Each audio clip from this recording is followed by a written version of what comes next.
मुंबई शहर के एक बड़े घर में राधिका नाम की बहू थी, जिसकी कल ही शादी हुई थी और आज उसकी पहली रसोई थी। तो उसने पूरे परिवार के लिए ढेर सारा खाना बनाया और अब उसने सबको डाइनिंग टेबल पर सर्व किया। इतना सब कुछ देखने के बाद राधिका से उसकी सास कहती है, बहू ये सब क्या है? तूने खाना बनाने से पहले पूछा नहीं कि हमारे घर में क्या खाया जाता है?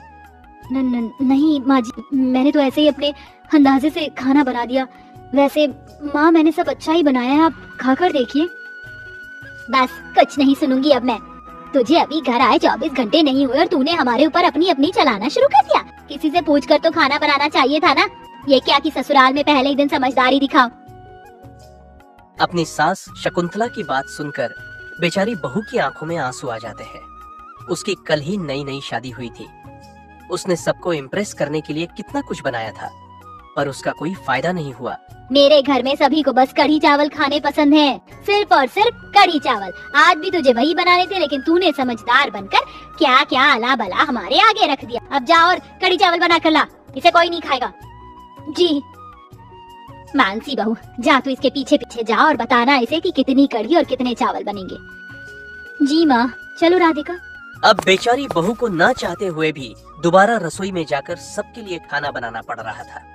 उसकी जेठानी उसे सब कुछ समझा देती है। ऐसे अजीब से लोग हैं, मैंने कितना कुछ ऐसा बनाया जिसको खाने को लोग तरसते हैं, लेकिन इन्हें वो सब कुछ छोड़कर कढ़ी चावल खाने हैं, और वो भी इतने ज्यादा।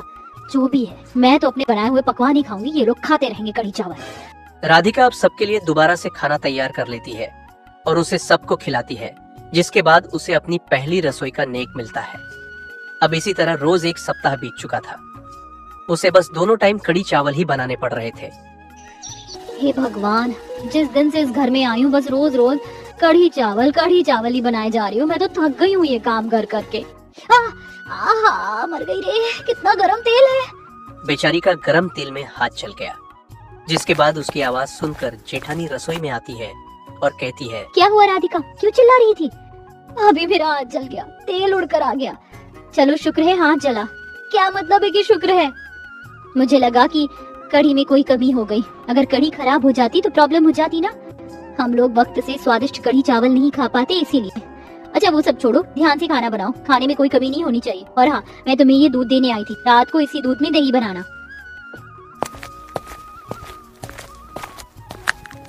हे भगवान, इन्हें सारी चिंता बस कढ़ी की है। यहाँ मेरे हाथ जल रहे हैं और ये कह रही है कि कढ़ी को कुछ नहीं होना चाहिए। अब बेचारी राधिका अपनी जेठानी की बात सुनकर चुप हो जाती है। खाना बनाने के कारण उसके सारे हाथ जल गए थे। अब थोड़ी देर बाद वो खाना बना लेती है। सारा दिन काम करके भी उसका काम खत्म नहीं हुआ। ये घर है या कोई कारखाना? यहाँ तो काम ही खत्म नहीं होता। अभी मैंने कढ़ी चावल बनाए हैं, अब इस दूध की दही बनाओ, जिससे कि कल को भी कढ़ी चावल बन सके और उसके बाद भी काम खत्म नहीं होगा। फिर सभी की खातिरदारी करो और फिर ये बड़े बड़े पतीले और कढ़ी चावल के बर्तनों को साफ करो। ये तो जिंदगी ही कढ़ी चावल बनकर रह गई है। गुस्से में देवरानी ऐसे बड़बड़ाते हुए सारा काम खत्म करके फिर बाहर सबको खाना वाना खिलाकर सारे बर्तन धो देती है। अब ये सिलसिला ऐसे ही चलता है। फिर एक दिन, नहीं बिल्कुल भी नहीं बहू, हमारे घर में कढ़ी चावल पसंद किए जाते हैं, शौक से खाए भी जाते हैं, तो मेरे घर में बस वही बनेंगे। लेकिन माँ, हमेशा ही बस कढ़ी चावल खा खा कर आपको चिढ़ नहीं मचती? मेरी बात मानिए, अब कुछ और भी अच्छा सा ट्राई तो कीजिए, अब सभी को अच्छा लगेगा। मैं बहुत स्वादिष्ट सब्जियां बनाना जानती हूँ। आप प्लीज बस एक बार कहिए, मैं रेस्टोरेंट जैसा खाना बनाकर सामने रख दूंगी। नहीं भाभी, बिल्कुल भी नहीं। हम लोग कढ़ी चावल खाते थे, खाएंगे और खाते रहेंगे। राधिका, जब सभी लोग कढ़ी चावल ही खाना चाहते हैं तो तुम क्यों जिद दिखा रही हो? कढ़ी चावल ही बनाओ ना। मैं कढ़ी चावल ही खाऊंगा। देख लिया बहू, 5 साल का बिट्टू भी बस कढ़ी चावल ही खाना चाहता है। तो अब तू अपनी हार मान ले और अब सबके लिए कढ़ी चावल बनाते, समझी? अपनी सास के आगे बहू की कुछ नहीं चलती है और वो गुस्से में रसोई में जाकर सबके लिए फिर से कढ़ी चावल बनाने लगती है। गुस्से में हड़बड़ाने कारण गरम गरम कढ़ी का छड़ उसके ऊपर गिर जाता है। कितनी गरम, मर गई रे, सत्यानाश हो सभी का। मुझे परेशान करके कैसे अपने जायके की पड़ी रहती है इन लोगों को। मेरा तो इन्हें ख्याल ही नहीं आता है। आखिर कौन अपने घर की बहुओं को इतना ज्यादा परेशान करता है? गुस्से में देवरानी ऐसे बड़बड़ाते हुए सारा काम खत्म करके अपनी सास के आगे बहू की कुछ नहीं चलती है और वो गुस्से में रसोई में जाकर सबके लिए फिर से कढ़ी चावल बनाने लगती है। अब इसी तरह रोज एक सप्ताह बीत चुका था। मेरा जरा सा भी मन नहीं है कि मैं ये कढ़ी चावल बनाऊं। रोज रोज मैं ये सब बनाते बनाते थक गई हूँ। अब राधिका ऐसे खुद से ही बातें करते हुए उसकी नजर पास गैस पर रखे कढ़ाई बर्तन पर जाती है जो काफी उबल रही थी। ये भगवान, मेरी कढ़ी। अब राधिका जल्दी से कढ़ी उतारने जाती है।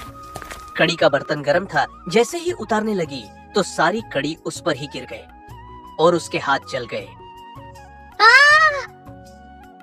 अब राधिका उस हादसे से बहुत डर गई और उसकी आवाज सुनकर सभी लोग इकट्ठे हो जाते हैं। ये भगवान सत्यानाश कर दिया पूरी एक हांडी कढ़ी का।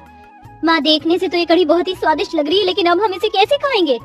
आप सभी लोगों को बस कढ़ी की पड़ी हुई है, किसी को भी मेरी चिंता नहीं है। अभी मैं जल जाती, लेकिन जली तो नहीं ना, नुकसान तो हमारा ही हुआ। चल अब ज्यादा ओवर एक्टिंग मत कर और दोबारा से कढ़ी बना। माँ जी, अभी इतना बड़ा हादसा हो जाता, मेरे सारे पाँव और हाथों पर कढ़ी की छींटें आई हैं और आप मेरी चिंता तो जरा भी नहीं कर रही हो। बस आपको कैसे भी कढ़ी की पड़ी हुई है। अरे तो तुम्हारा क्या करें हम, तुम्हें तो बस यही लगी रहती है। कढ़ी क्या तुम्हारी कोई दुश्मन है जो तुम ऐसी बातें करती हो? मैंने बिल्कुल सही बात बोली है भाभी। अब जब आप ही लोगों को कुछ दिखाई नहीं देता तो इसमें मैं क्या करूं? मैं सोच चुकी हूँ माँ जी, अब मैं कढ़ी बड़ी नहीं बनाऊंगी, न आज न कल। परेशान आ गई हूँ मैं रोज रोज के इस कढ़ी के राग से। अब या तो आपकी ये आदत छूटेगी या फिर मैं मायके चली जाऊंगी। धमकाती किसे है? मायके जाना है तो जा, मैं तेरी इन धमकियों से डरने वाली नहीं हूँ। सास ने अपने मन से ऐसे ही बोल दिया था। उसे लग नहीं रहा था कि वो सच में चली जाएगी। अब वो रोते हुए अपने कमरे में जाकर अपना सामान पैक कर लेती है। अब इतनी देर में उसका पति भी काम पर से आ जाता है। कहाँ जा रही हो राधिका? यहाँ रुको। नहीं, जब तक इस घर में कढ़ी चावल खाने का पागलपन रहेगा मैं यहाँ नहीं रहूंगी। बस मैं जा रही हूँ। वैसे भी इस घर में मैं कोई बहू नहीं, बस कढ़ी चावल बनाने वाली नौकरानी हूँ और माँ जी ने मुझे जाने के लिए बोल दिया है। अरे सुनो तो सही राधिका, मेरी बात सुनो, शांत हो जाओ। राम ने जैसे तैसे अपनी पत्नी को शांत किया। फिर उसके बाद सबने बैठ के बात की। ठीक है, अगर तू कढ़ी चावल से इतनी ही तंग आ गई। अरे महारानी, तेरी अब तक सुबह नहीं हुई। जब तक तेरे कानों में आकर सितार न बजाओ ना, तब तक तुझे समझ ही नहीं आता है। अरे घर के काम कौन करेगा? तू तो सोती रहेगी। घर के काम क्या तेरा मरा हुआ बाप करने आएगा? दरअसल तानिया एक अनाथ लड़की होती है। उसके माता पिता की मौत बचपन में ही हो गई थी, जिसके बाद वो अपने ताऊ ताई के साथ रहती थी, तो उसे सारे दिन ताने ही सुनने को मिलते थे। ताई जी, मैं सही समय पर तो उठी हूँ और आप बात बात पर मेरे मरे हुए पिता को क्यों ले आती हैं? वो जहाँ भी होंगे उन्हें ये देखकर कितना बुरा लग रहा होगा ना। अरे जो मर गया उसको क्या बुरा लगेगा, और अच्छा ही होगा अगर बुरा लगे। तुझे क्यों उनकी पड़ी है? और चल जल्दी से घर के काम कर। बेचारी जल्दी से उठकर काम पर लग जाती है। तभी थोड़ी देर में उसका ताऊ आता है और कहता है, तान्या बेटी, आज देख मैं तेरे लिए जलेबी लेकर आया हूँ। अभी मैं वॉक से आ रहा था तो देखा गर्मा गर्म जलेबी बिक रही थी, तो मैंने सोचा तेरे लिए लेकर चलूं। तुझे जलेबी बहुत पसंद है ना? ताऊ जी, आप मेरे लिए जलेबी लेकर आए हैं। आपने मेरी सुबह ही बना दी। पता है, मैं सोच ही रही थी कि मेरी जलेबी खाने का कितना मन क्यों कर रहा है, और आप ले भी आए। तुझे क्या लगता है तुम मुझसे कुछ मांगेगी नहीं तो मुझे कुछ पता ही नहीं चलेगा? अरे तेरा पिता नहीं हूँ तो क्या हुआ, तेरे पिता का तो भाई हूँ ना, और मैं अब तेरा पिता ही हूँ। इसलिए तू चिंता मत किया कर, मुझे बेझिझक बोल दिया कर। ये ले जलेबी। अब तानिया जैसे ही जलेबी खाने लगती है, उसकी ताई आकर उससे वो जलेबी छीन लेती है। महारानी जलेबी खा रही है और घर के काम कौन करेगा? अरे बच्ची है, उसको पहले खाने दो, घर के काम तो फिर भी होते रहेंगे ना। अरे आप तो बस ही कीजिए।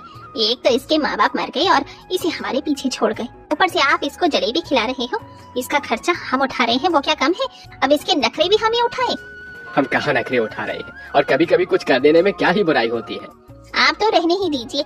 बेटी का मुँह आ रहा है, भाई का मुँह आ रहा है। अरे घर के काम करने दीजिए और ये जलेबी मैं खाऊंगी। लेकिन अगर आपने ज्यादा मुझसे बहस करने की कोशिश की तो मैं अभी के अभी आपकी इस लाडली बेटी को घर से बाहर निकाल दूंगी। फिर सोच लीजिएगा। अभी छत तो है सर पर, बाद में छत भी नहीं रहेगी, फिर मुझे कुछ मत कहना।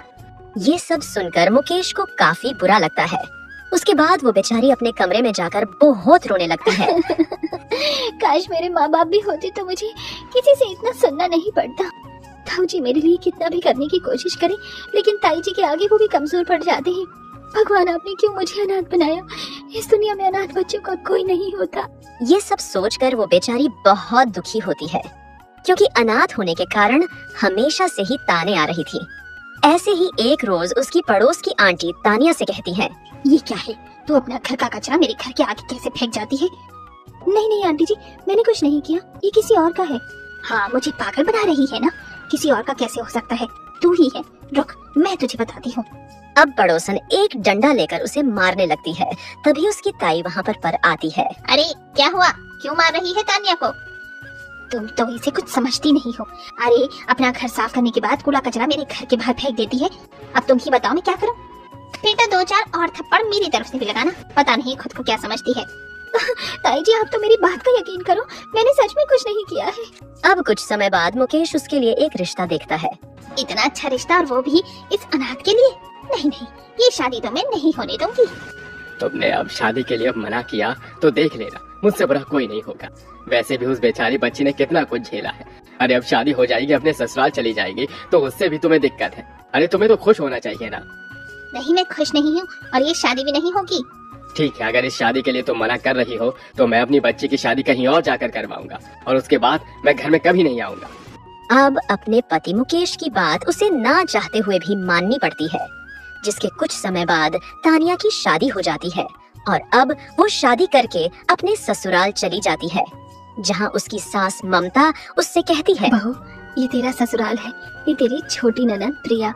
हेलो भाभी। ये तेरी बड़ी ननद। हेलो भाभी, कैसे हो आप? ये तेरे देवरी, ये तेरे ससुर, और सब लोगों से तू धीरे धीरे मिल लेना। अभी तो बहुत थक गई होगी ना? नहीं नहीं माँ जी, आप मुझे सबसे मिलवा दीजिए ना। माँ, भाभी थकी हुई सी लग रही है, भाभी को भी आराम करना होगा, मैं उन्हें कमरे में लेकर जाती हूँ।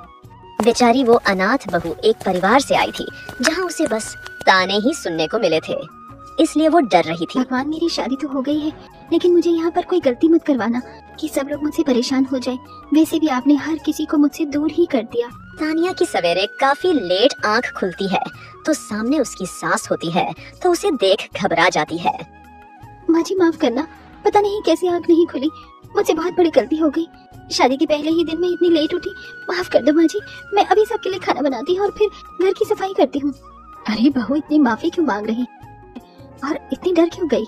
मैं तो तुझे यही कहने आई थी कि थकान ज्यादा हो रही है तो मैं तेरा सर दबा देती हूँ। वैसे भी शादी ब्याह में हर कोई थक जाता है, तू कोई अनोखी थोड़ी ना है। इसका मतलब आप मुझे डांटने नहीं आई हो? बिल्कुल भी नहीं, इसमें डांटने वाली क्या बात है? जहाँ मेरा बेटा इतनी देर तक सो सकता है तो मेरी बहू क्यों नहीं? ये लीजिए भाभी, आपके लिए चाय नाश्ता। अरे आप क्यों लाई? मेरी वजह से आपको तकलीफ हुई, मुझे माफ कर दो। भाभी प्लीज चिल करिए। अरे हम नहीं करेंगे आपके लिए तो कौन करेगा? ये लीजिए, आप चाय नाश्ता कीजिए, और आज हम सब लोग पिकनिक पर जाएंगे। थोड़ी देर बाद आप भी तैयार हो जाना। मुंह दिखाई की रस्म और पहली रसोई की रस्म तो सब करते हैं, लेकिन आपको स्पेशल फील करवाने के लिए हम पिकनिक पर जाएंगे। मैं भी आप लोगों के साथ पिकनिक पर जाऊंगी। बिल्कुल, तुम भी जाओगी। अरे तुम इस परिवार का हिस्सा हो। कहीं मैं सपना तो नहीं देख रही? एक अनाथ लड़की को इतना बड़ा पूरा खुशहाल ससुराल मिल गया। भगवान, इतना तो मैंने मांगा भी नहीं था जितना आपने मुझे दे दिया। मैं इतना कुछ कैसे संभालूंगी? कहीं मैं सपना तो नहीं देख रही? और अगर ये सपना है तो मुझे नींद से कभी मत उठाना। एक दिन जब वो सफाई कर रही थी तो उसके हाथ से एक महंगा गुलदस्ता टूट जाता है। हे भगवान, इतने दिन से सबने मुझसे प्यार से बर्ताव किया, लेकिन मैं ही किसी के प्यार के लायक नहीं। मैंने इतनी बड़ी गलती कैसे कर दी? ये तो इतना महंगा फूलदान था और मैंने इसे तोड़ दिया। अब क्या होगा? अब तो सब लोग मुझसे नफरत करेंगे। ये सोचकर वो वहीं पर रोने लगती है। तभी उसका ससुर रमेश आता है। क्या हुआ बहू, तू इतना रो क्यों रही है? माफ कर दो ससुर जी, मुझसे बहुत बड़ी गलती हो गई। मैंने गलती से ये फूलदान तोड़ दिया, इतना महंगा था। मुझे घर से मत निकालिएगा प्लीज। अब मेरा आप लोगों के सिवा और कोई नहीं है। मैं आप लोगों के बिना कैसे रहूंगी? बहू शांत हो जाओ, पहले शांत हो जाओ, और ये बताओ तुम्हें घर से कौन निकाल रहा है? ये तुम्हारा घर है, तुम्हारे घर से कोई नहीं निकाल सकता, और तुम्हारे आंसू बहुत कीमती हैं। इस फूलदान के पीछे तुम अपने आंसू क्यों गिरा रही हो? ससुर जी, आप गुस्सा नहीं हो? मैंने तो इतना महंगा और कीमती फूलदान तोड़ दिया। बिल्कुल नहीं। अरे बहू, तुमसे गलती हुई है, वो तो मुझसे भी हो जाती, किसी और से भी हो जाती। आन ही नहीं है उस चीज के टूट जाने का, मैं दुख क्यों मनाऊं? और हाँ बहू, तू छोटी छोटी बातों के लिए डरा मत करो, और ये सब तुम्हारा ही है। तुम तो जानबूझकर भी तोड़फोड़ कर दो ना, तो भी हम कुछ नहीं कहेंगे। बेचारी अनाथ बहू अपने इतने अच्छे ससुराल को देखकर बहुत खुश होती है।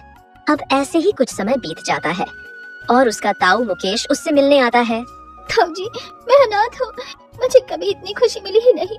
माँ बाबा के जाने के बाद इतना कुछ देखा है, लेकिन आपने मेरे लिए इतना अच्छा और खुशहाल ससुराल देखा। मैं बता नहीं सकती हूँ कि मैं आपकी कितनी शुक्रगुजार हूँ। बहू बस और रोना नहीं, तुमने अपने मायके में जो देखना था वो सब देख लिया, अब तुम कभी मत रोना। मुझे बहुत खुशी है कि मैंने अपनी बच्ची के लिए इतना अच्छा ससुराल देखा कि वहाँ उसे इतनी खुशी मिली कि वो अपने अपने अनाथ होने का वजूद ही भूल गई। हमारी बहू अनाथ नहीं है, उसके माँ बाप और उसका पूरा परिवार हम हैं। अनाथ बहू को इस प्रकार एक खुशहाल परिवार मिल जाता है, जिसके बाद वो अब अपने सारे दुख भूलकर खुशी खुशी मिलकर रहने लगती है।